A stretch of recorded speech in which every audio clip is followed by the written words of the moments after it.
G'day, it's Rob here again. Well, in this video, which is entitled Favourite Tools, Small Cheetah Bar, we're going to be looking at cheetah bars. And for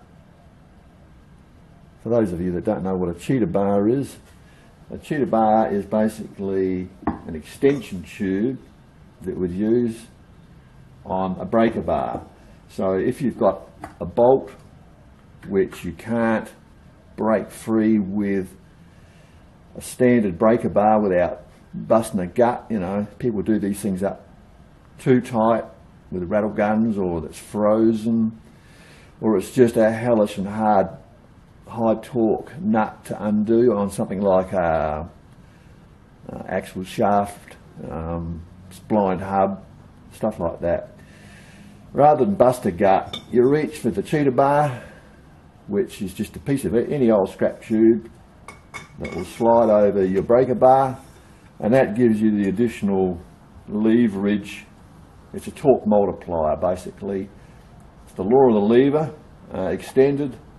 So basically you just apply a lot more torque with that extra leverage, and you can generally break the bolts or nuts free, or even if you have to, you snap them clean off to get the thing off. It was pretty brutal, but they certainly make life a lot easier. And they will basically pull up as hard as you can pull. They're a great thing to get you out of trouble, but they're not the sort of thing you'd use very often. They're also not the sort of thing that you would ever want to use with a ratchet drive, because you could easily damage the pawl mechanism. So use them with a breaker bar only. So if you've got a big cheetah bar like this, and you very rarely use it, how can a cheetah bar be my favourite tool? Well, it's not just any cheetah bar. It's a really small cheetah bar, and here it is here. And I've had this little cheetah bar for a very, very long time. And you'd think, well, you know, what good is that? You know, what will that poxy little cheetah bar possibly do, you know, that makes it one of your favourite all-time tools, and a tool that you would use on a regular basis? Well, I'll explain. The reason I like this little cheetah bar so much and use it so often is because of these tools, which are hex keys or Allen keys. They're used for Allen-headed bolts. Very common these days, much more common than they used to be. They started off as a European thing, although the actual design was actually an American design, but very common in European vehicles, motorbikes, equipment, and now become even more widely used throughout the world because they're neat, compact design, very good fastener. The downside of using these is that the tools you use to work with are a fairly small diameter generally, and they're not like a say a half-inch drive bar. You know, you get a good big grip with your hand. These are a tiny little thing, and if you use them for extended periods, you do find they make your hands sore. You know, they wear you a bit. The other thing with them is that the bolts invariably or often go into alloy, and over time the alloy grows onto the bolt and it bonds, and you have to break them free. Now, you don't need to use an impact driver, although giving them a tap on the end can help jar the thread, break the bond. But generally, if you put in your little key, and if you've got enough leverage on it, she'll snap free, it'll break free. And on the bigger ones like this, you've got a fair bit to pull with, but the little cheetah bar going on makes a big difference. It saves your hands, it allows you to get good leverage, and also if you say have to go in on the on the long end, and you've only got a short piece to actually use to undo the bolt, cheetah bar makes it dead easy. Cheetah bar is king. Cheetah bar is number one, in my opinion. So I'll show you a few things that people do to lessen the load with Allen keys, and some are good and some are not so good. So you're working on a motor, whatever, and the Allen bolt is in good and tight, it's bonded, and you want to break it free.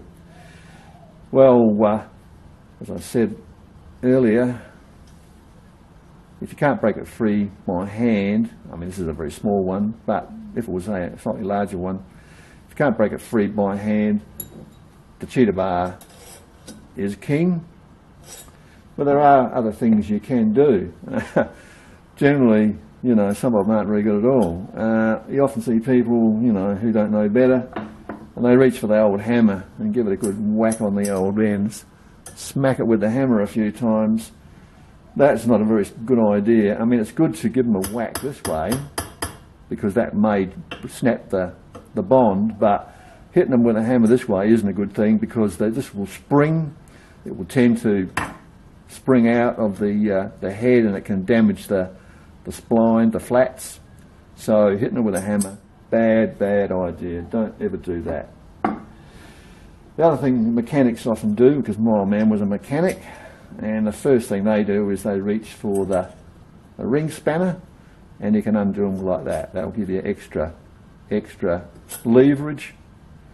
If you haven't got a ring spanner, you use a shifter. That'll also undo them.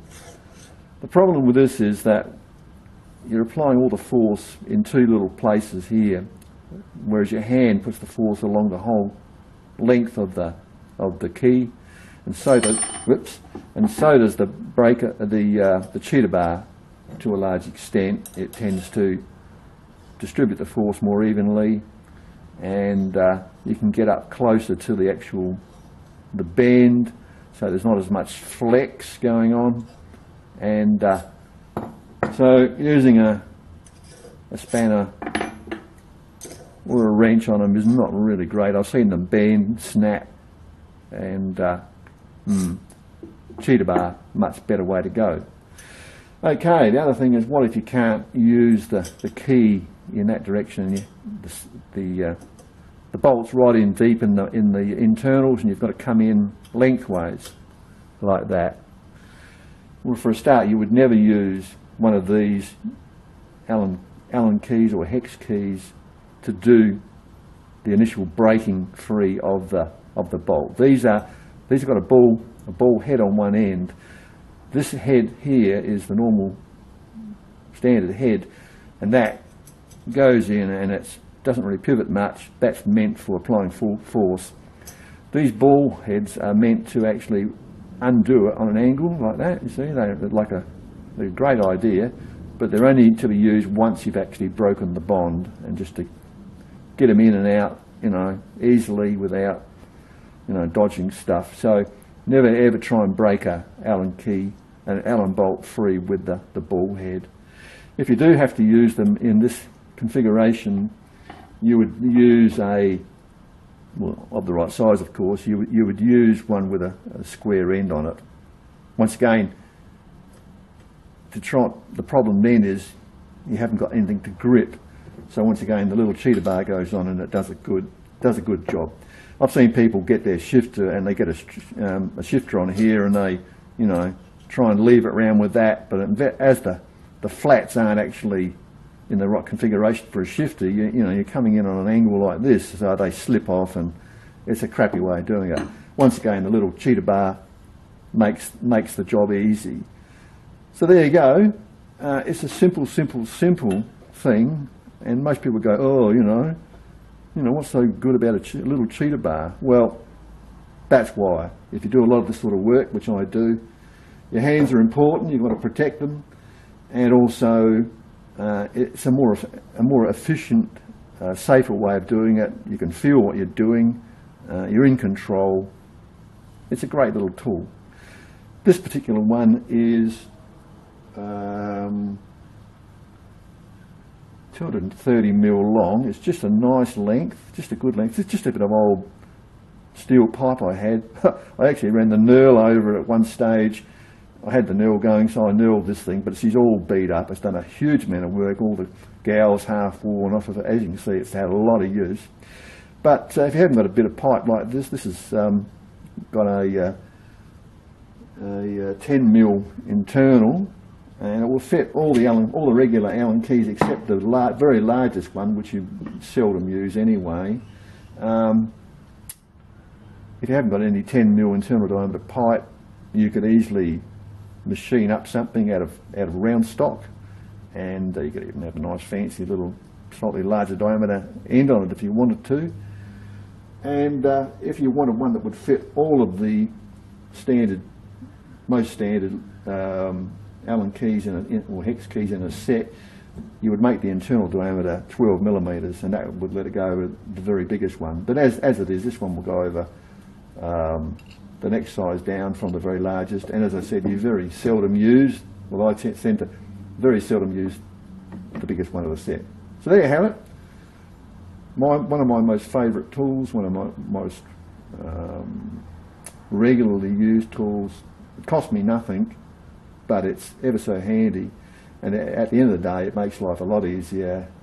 It makes your hands longer lasting, survivable, and yeah, it's certainly a lot more pleasant to use Allen keys with a little cheater bar and protect your hands, and yeah, just make life easier.